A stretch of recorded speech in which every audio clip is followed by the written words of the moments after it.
Let me tell you something. For the past, at least 7 of the past 8 years, it has been a rough ride. It really has. For you, for me, for most people who respect this country, who love what our institutions are, who have always been willing to see us grow to the point where we equaled what the framers had in mind when they put this country together, including moving beyond some of their shortcomings way back in the day.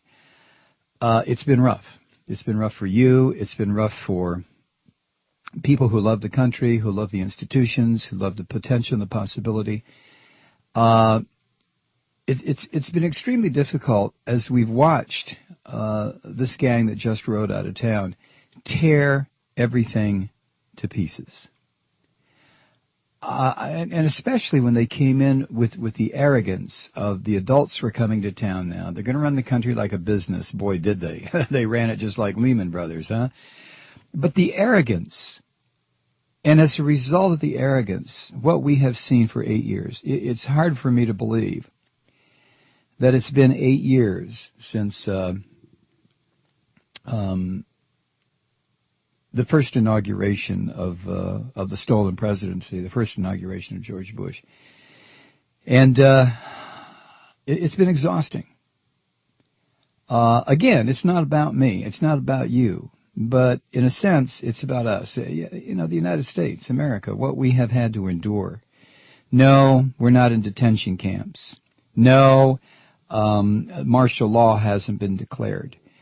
But the destruction, or the attempt to destroy, directly and indirectly, our spirit that these people involve themselves in, all the negativity, the ugliness, the meanness, the poverty of spirit, all the things that they have done to us and to this country for the past 8 years has just exhausted most of us.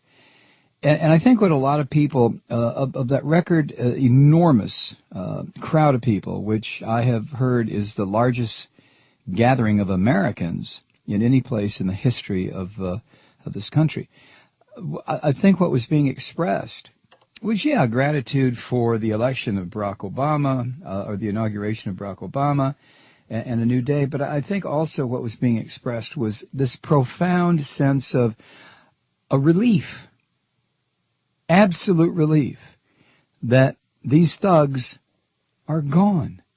They're gone. They can do nothing tonight. Yeah, they've left a hideous legacy. Sure. Yes, there's a mountain of work to do. But it stopped today at about 5 minutes past noon.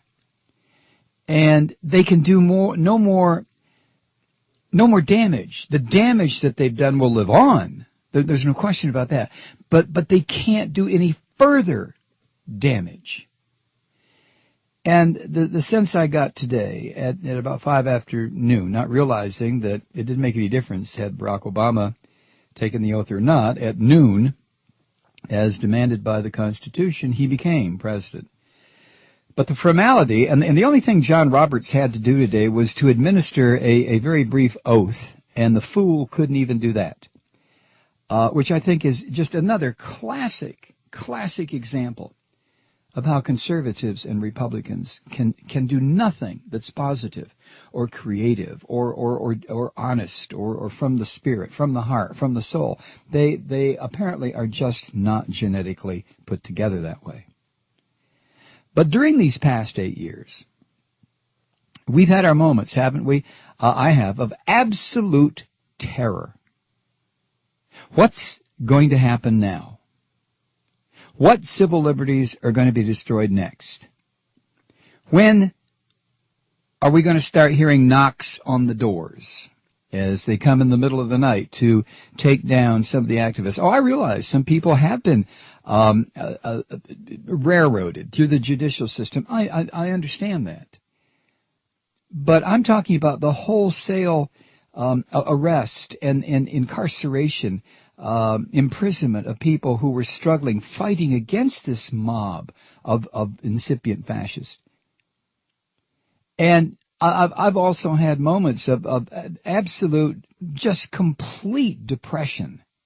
What do I tell my daughter? What do I, my youngest? What do I tell? How do I offer consolation to my adult kids? What do I tell them? And shame.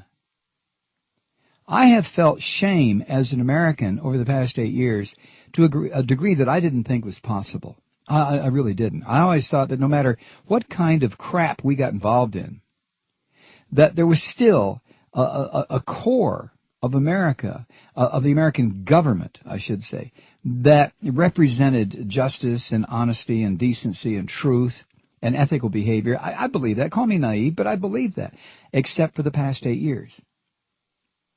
And I felt absolute shame about being an American. When Kathy and I would travel, it was like, okay, pretend like you're Canadian. Don't talk, or just don't get into any discussion with anybody about what your government is doing. Explaining to Molly. Now, thank God she was young. But today, she watched Barack Obama on television, not the live swearing in. She was in preschool, but replays, and she said, "Who is that?" And I said, "That's the president." She said, Barack Obama is the president." I said, "Yeah, that's him." But how to explain to Molly, that was the thing I was just terrified about as she got older. What was I going to say to her? So it's been a rough ride. It really has. And I know anyone who loves our institutions, who loves the country, who believed we were moving in the right direction, not understanding this undercurrent of destruction that was going on about our financial system, our reputation, to the degree that it's been going on. I mean, all of it's new. But the Bush crime family, these buffoons, were destroying everything at 230 years to build up. They were just crashing it and burning it and stomping on it for sport. And it was just awful. Awful. And I know a lot of people feel that way. Millions of people feel that way. So tonight it's over. The damage they've done will be around for us to deal with, and this administration to deal with. But the sons of bitches are gone. They really, really are gone.